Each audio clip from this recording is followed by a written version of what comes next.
तर या विमानाची नेमकी दुर्घटना कशी झाली त्याची काही ही दृश्य आपल्याला पाहायला मिळतात। टेक ऑफ केल्यानंतर विमान लगेचच खाली येताना आपल्याला ह्या दृश्यांमध्ये पाहायला मिळतंय। अहमदाबाद लंडन विमान क्रॅश झालं आणि त्याची काही दृश्य आपल्याला पाहायला मिळतात। आणि हेच ते विमान होतं, टेक ऑफ केलंय, रहिवासी भागामधून जाते आणि पुन्हा एकदा खाली ते विमान वर उंच आकाशात जाण्याऐवजी विमान खाली जमिनीवर कोसळलंय आणि लगेचच आगीचा लोड प्रचंड मोठ्या प्रमाणामध्ये पाहायला आपल्याला मिळतोय। झी 24 तासवर आपण ही विमान दुर्घटनेची ही एक्सक्लुझिव्ह दृश्य पाहतो आहोत। तर सगळ्यात मोठी आणि महत्त्वाची दृश्य विमान दुर्घटनेसंदर्भातली, अपघातग्रस्त विमान नेमकं कशा पद्धतीने टेक ऑफ करत होतं आणि काही मिनिटांच्या आत टेक ऑफ केल्यानंतर तिथल्या रहिवासी भागावरून जात असताना विमान उंच आकाशामध्ये जाण्याऐवजी लगेचच जमिनीवर कशा पद्धतीने खाली कोसळलं त्याची ही दृश्य आपल्याला पाहायला मिळतात। 242 विमान प्रवाशांना घेऊन हे विमान उडत होतं आणि त्याच वेळी काही मिनिटांच्या आतच 15 किलोमीटरवर जाण्याच्या आधीच हे विमान कोसळल्याची एक्सक्लुझिव्ह दृश्य पाहायला मिळतात। 242 विमान प्रवासी या विमानात होते। बोईंग जातीचे विमान सगळ्यात मोठं प्रवासी वाहतूक करणारं हे विमान आणि त्याची ही आपण दृश्य पाहतोय कशा पद्धतीने हा सगळा अपघात झाला त्याची आता ही दृश्य पुढे येतात। अहमदाबादमध्ये सगळ्यात मोठी विमानाची दुर्घटना घडली आहे। एका बाजूला विमानाची दुर्घटना कशी घडली त्याचीही आपण दृश्य पाहतो, तर दुसऱ्याकडे विमान क्रॅश झाल्यानंतर, दुर्घटना झाल्यानंतर आगीचे लोड या ठिकाणी धुराचे लोट संपूर्ण आकाशामध्ये पसरले, त्यामुळे विमान प्रवाशांना तिथनं बाहेर काढता येणं सुद्धा अशक्य दिसतंय। इतकी मोठ्या प्रमाणामध्ये ही दुर्घटना घडलेली आपल्याला पाहायला मिळते। एअर इंडियाचं हे विमान होतं। 242 प्रवासी या विमानामधून प्रवास करत होते। लंडनकडे हे विमान अहमदाबाद एअरपोर्टवरून झेपावलं आणि काही वेळामध्ये, अगदी काही मिनिटांच्या आतच आकाशात झेपावल्यानंतर पुन्हा एकदा जमिनीकडे खाली येत असतानाची ही दृश्य आपल्याला पाहायला मिळतात। अगदी काही क्षणामध्ये हे विमान जमिनीवर कोसळलं आणि आगीचा मोठा लोळ संपूर्ण आकाशात पसरला। अशा प्रकारे मोठी दुर्घटना आपण पाहतोय झी 24 तासवर सध्या। दुसरीकडे प्रवाशांना वाचवण्यासाठी शर्थीचे प्रयत्न सध्या अग्निशमन दलाचे सुरू आहेत। बचावाची पथकं त्या ठिकाणी पोहोचलेली आहेत आणि प्रवाशांना कसं बाहेर काढता येईल याच्यासाठी हे सगळे प्रयत्न सध्या सुरू आहेत। विमानाचे अवशेष, त्याचबरोबर संपूर्ण या भागाचं झालेलं सगळं नुकसान यामध्ये आपल्याला पाहायला मिळतंय। विमान दुर्घटना झाल्यानंतरची काही दृश्य आपण उजव्या बाजूला पाहतो। विमानाची दुर्घटना नेमकी कशामुळे झाली काही वेळामध्ये स्पष्ट होईल, मात्र सांगाडा जो आता विमानाचा उरलेला आहे आणि संपूर्ण जळून खाक झालेला हा सांगाडा आपल्याला पाहायला मिळतोय। झी 24 तासवर सगळ्यात महत्त्वाची आणि मोठी दृश्य सध्या आपण पाहतोय।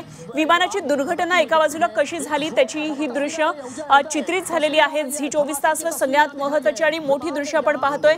विमान जमिनीवर कोसळलं आणि आगीचा मोठा लोड त्या ठिकाणी तयार झाला आणि या आगीच्या दुर्घटनेमुळे अनेक प्रवाशांचा मृत्यू झालेला असेल अशी एक भीती व्यक्त करण्यात येते।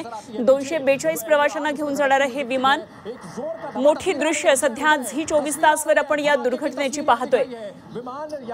242 प्रवासी असल्याची माहिती कळती आहे। सगळ्यात महत्त्वाची यामध्ये आणखी एक मोठी घटना ती म्हणजे गुजरातचे माजी मुख्यमंत्री विजय रुपाणी सुद्धा याच विमानातून प्रवास करत होते असंही कळतंय।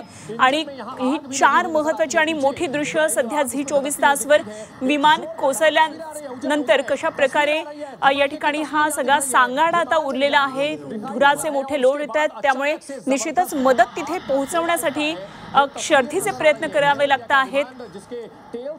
अधिकाधिक प्रवाशांना कसं वाचवता येईल हीच प्राथमिकता सध्या बचाव पथकाची आहे आणि त्यामुळे या ठिकाणी बचाव पथक सध्या पोहोचलेला आहे। सध्या धूर असल्यामुळे कॅमेरामध्ये सुद्धा हे स्पष्ट चित्रित होत नाहीये, मात्र प्रचंड प्रमाणामध्ये आग आणि धूर या ठिकाणी असल्यामुळे या प्रवाशांना कसं वाचवता येईल यासाठी हे सगळे शर्थीचे प्रयत्न, ही 2 आपण दृश्य पाहतो। मदत पथक या ठिकाणी पोहोचलेलं आहे। काही सामान्य लोकांची सुद्धा मदत घेतली जाते। त्याचप्रमाणे अग्निशमन दलाचे जे कर्मचारी आहेत ते या ठिकाणी शर्थीचे प्रयत्न करताना दिसतात। यामध्ये कोणी वाचलंय का? विमानाचा सांगाडा एका बाजूला आता उचलण्याचा प्रयत्न आणि त्या ठिकाणी अस्ताव्यस्त पडलेलं सगळं हे सामान आणि जळून खाक झालेला हा सगळा विमानाचा सांगाडा। ठिकाणी पाणी मोठ्या प्रमाणात मारून ही आग संपूर्णपणे विझवण्याचा प्रयत्न सध्या सुरू आहे, त्यामुळे धूरही आहे। या विमान दुर्घटनेमध्ये किती प्रवासी यांचा मृत्यू झालेला आहे काही वेळामध्ये आकडा समोर येईल, मात्र ही जीवितहानी मोठी झालेली असू शकते अशी एक भीती व्यक्त करण्यात येते। अहमदाबाद लंडन हे विमान होतं, लंडनच्या दिशेने हे विमान झेपावलेलं होतं, मात्र टेक ऑफ केल्यानंतर अगदी काही मिनिटांमध्येच हे विमान उंच आकाशात जाण्याऐवजी पुन्हा एकदा जमिनीवर आलं आणि कोसळलं आणि क्षणार्धात या ठिकाणी मोठा आगीचा लोळ उसळला आणि यामध्ये विमान जळून खाक झाले। मोठी दुर्घटना, विमानासंदर्भातली विमान दुर्घटना सध्या आपण पाहतोय झी24 तासवर ही मोठी दृश्य अहमदाबादमध्ये झालेल्या या विमान दुर्घटनेची। एअर इंडियाचं हे विमान होतं। उसके बाद अचानक से जबरदस्त यहाँ आग का गोला उठता है, ये तस्वीर नजर आ रही है। तर आगीचा लोळच्या लोळ हे जेव्हा विमान खाली जमिनीवर कोसळलं त्यानंतर मोठा आगीचा लोळ आलेला आपल्याला पाहायला मिळतोय आणि यामध्येच संपूर्ण विमान जळून खाक झाल्याचं सांगायला सुद्धा आपल्याला दुसऱ्या दृश्यांमध्ये पाहता येईल।